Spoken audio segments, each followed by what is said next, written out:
Greetings, this is Jim, Sawlogs Plastic Hubs. Welcome to my humble shop and thanks for stopping by. We got a project for you today, and I'm going to call this here deal, I'm not going to call it that, but we're going to cut this. We got a brake rotor that we're modifying. To put this in perspective, this brake rotor, the last time it was on a race car, before I got a hold of it, was at Martinsville, Virginia in the Nextel Cup. And a lot of these parts get recycled and sold, and basically through resellers. Well, a good friend of mine over here at East Lincoln that's running a Thunder Bomber, he goes and picks up this rotor to use in his race car as a replacement rotor, because they got floaters in the back and use hats similar to NASCAR.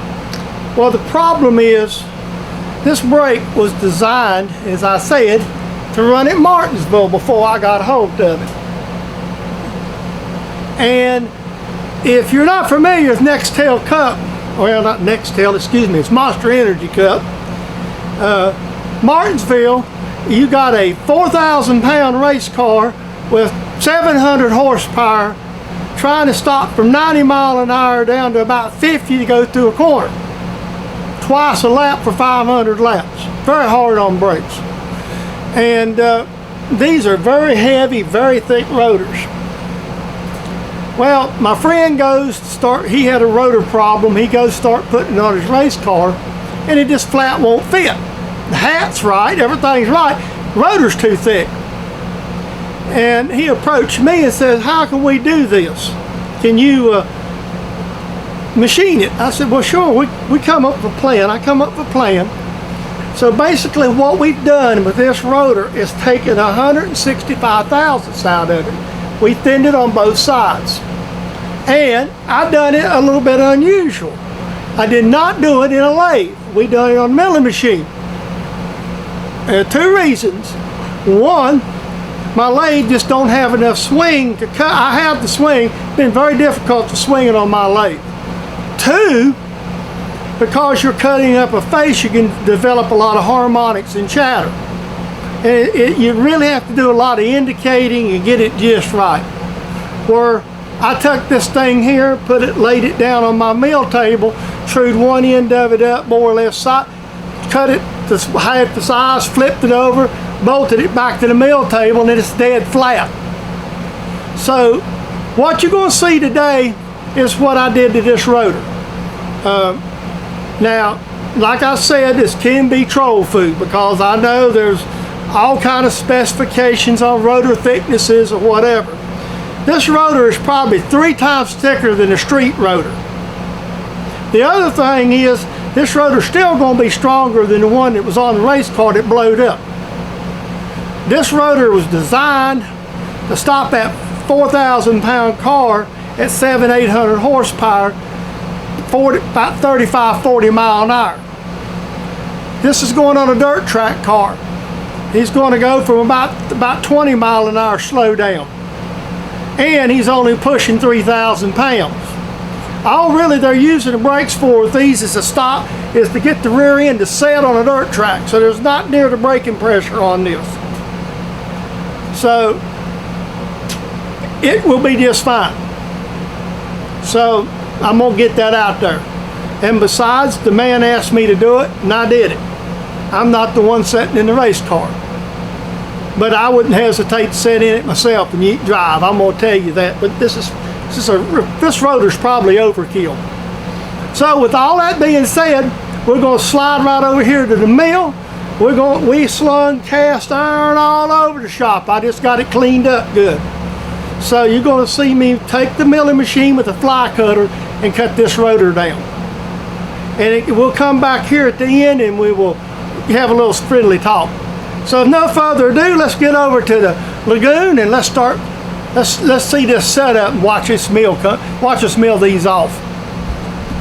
Well, we've got, this is today's job. This is for a local racer. And yes, it is a brake rotor. Now, what we got to do with this brake rotor, me give you a little background. This local racer bought this brake rotor at one of the shops that sells parts that come off of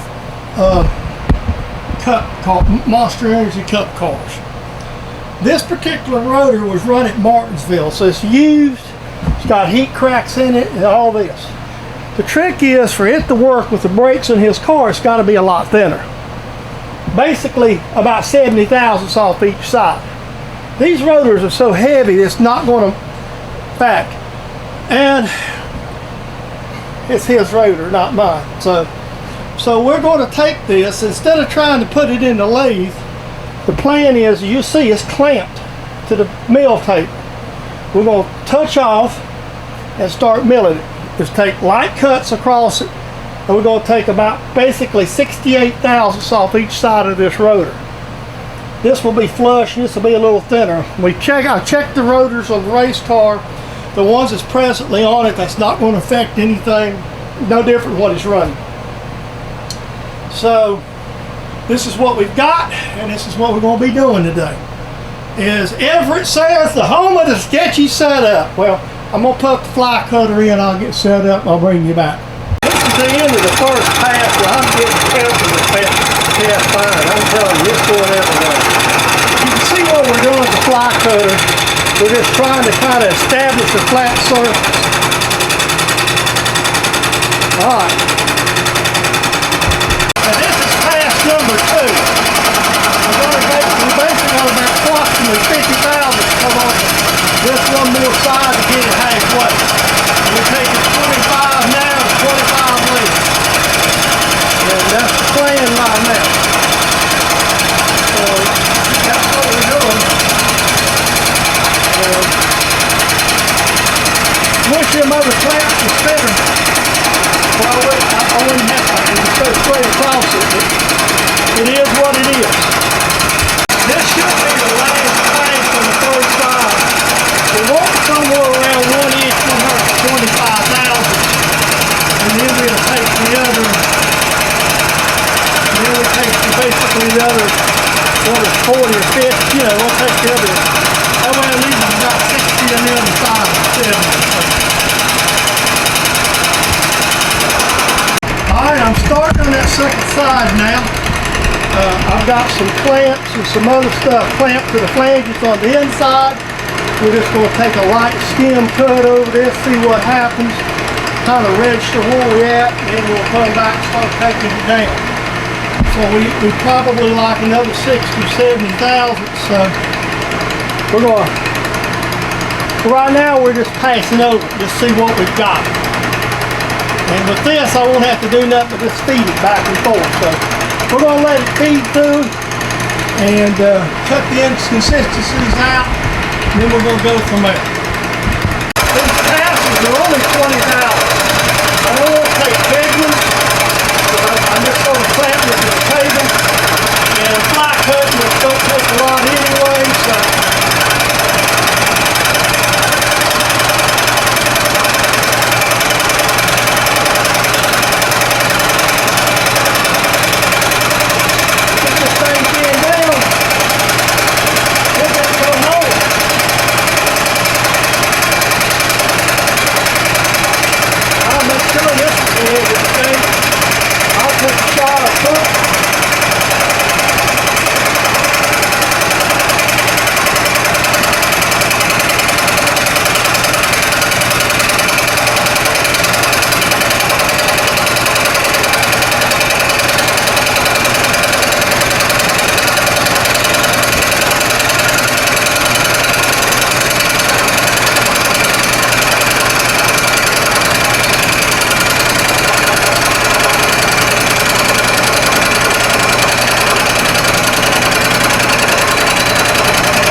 there you go. That's the first pass, the first cut. All right, we're doing the last milling pass, not the last.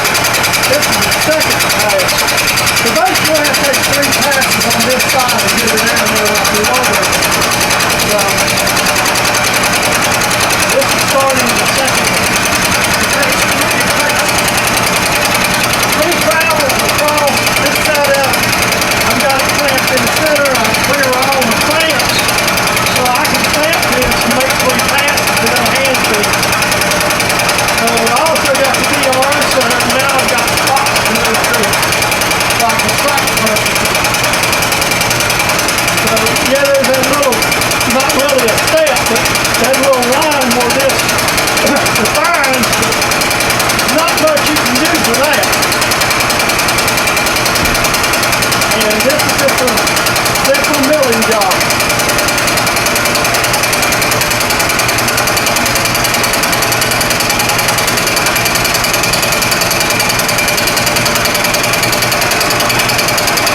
And the challenge is more the work holding than the doing. My fly cutter, my homemade fly cutter is working well. I'm just not taking big passes just because I don't want to shock this cast. I'm going to have to. This should be the, I'm going to say this is the first pass we'll stop the side check over this. I'm not going to shoot this long as I'm running the fire. Then we're running the line as far as this. Well, there's the rotor finished to the proper thickness.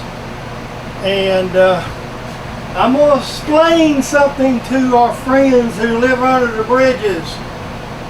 This is not a street car. This is a dirt track car. This particular rotor was really thick. If you're not familiar with NASCAR and Cup racing, this rotor was off of a Monster Energy Cup car that raced at Martinsville Speedway. And at Martinsville, they're hard on brakes. So this is a used rotor that come out of one of the supply places. And the thing of it is, they design their brakes for the car, whatever track. So this is a real extra heavy. So this rotor is probably 3 to 4 times heavier thickness than a stock street rotor to begin with. So what we've done is we've machined it down to fit a Chevrolet caliper, just like a Monte Carlo type Chevrolet or Chevrolet front end Impala, you know, that type brake caliper. So what I've done is I went down there and checked it on his car and got his size. So we machined it equally on both sides. There's still plenty of meat on where the hat fits and everything compared to the one that's on the race car. So I don't know what these rotors cost new. I don't know what he paid for this rotor from basically the place that sells all the used Cup cars. All I know is I was asked could I make it work, and I said yep. And I knew right off the bat, doing to the size of it, we'd have to mill it. And part of the reason for milling it is not to have the harmonics. Also, if you do it the way I've done it, the darn thing's got to be true because you're flat on one side and you're clamped to the table. So there's no warpage. So now with all that done, I'm going to get this thing down deburred. I'm going to deburr this. I mean, I've got it in the lathe, and I'm just going to take some. All I'm going to do is use some sandpaper here and just polish these edges a little bit. It won't be so sharp. And now also you see why we didn't do this in the lathe. I mean, I could have indicated and made it work. I can tell you that though.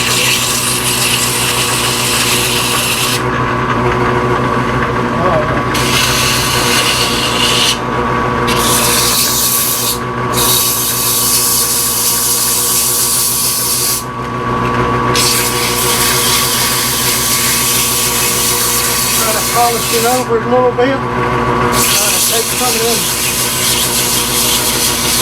lines out of it. There we go. I like that. That looks good. It's ready to go to the customer. I'll unchuck it, set it over the stool. I'm going to clean up. Okay, I'm running. Let me slide this over. I'm about to forget to film it. tuck and chamfered every one of these up. Just cut my welding tool, one of my spare ones, put it in the drill and run the drill through it. And just since we cut some off of this, and now we're just running a 3/8 fine thread tap through her, cleaning the thread holes out, not where I deburred off.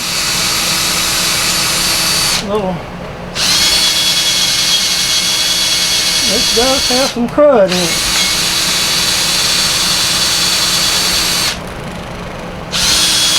And there we go.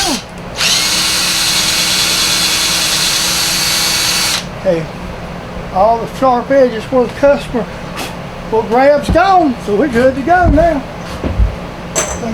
We'll run that down the road here in just a few minutes. Greetings, this is Jim Dedman, and I appreciate you watching today's video. This is a copyrighted production of James Dedman Saw Logs Plastic Hubs. I'm going to repeat a couple of things I've said all through this video about this project. This is for a competition car. It is not for a street car, so if there's any failures involved, it will not endanger anybody on the street's life. This is, again, for a competition car. Due to the fact that the material that I'm worked with and the fact of how it's made and what it's for, I felt really confident about cutting this down. I wouldn't advise you to cut a rotor down on your street car like this. It would be I wouldn't think it'd be a safe practice. Well, this is for a race car, this is for a dirt track car, and the brakes are used to set the car a lot.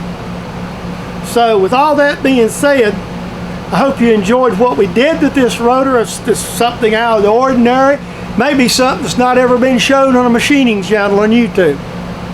So with all that to saying, I hope you enjoyed it. Now, please consider being a subscriber to my channel. We're trying to get to 1K. We're getting closer every day thanks to people like you. Subscriptions to my channel is a painless deal. All you got to do is hit the subscribe button. That's it.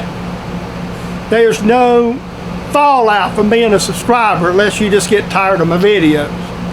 There's no stuff in your mailbox with more junk mail. There's no religious organizations coming to your door trying to convert you. There's nobody calling you on the telephone to sell you unneeded bull. And there's no one going to email you to try to sell you unneeded items. With all that being said, hit that little red subscribe button. I appreciate it. The other thing is, jump on that comments. Make them. And especially a video like this, I expect to get plenty of them. I mean, there's more than one way to skin a cat. I chose the mill because of my lathe. I think this is making a better product for the racer that I'm doing this for. But you may have a different thought. That's what the comments are for. Please just take your time and write them in there. With all that to be said and all that to be done, I hope you enjoyed my video cutting this rotor down. It's just a little bit of an unusual project in my shop. Have a great day, and we will see you in that next video.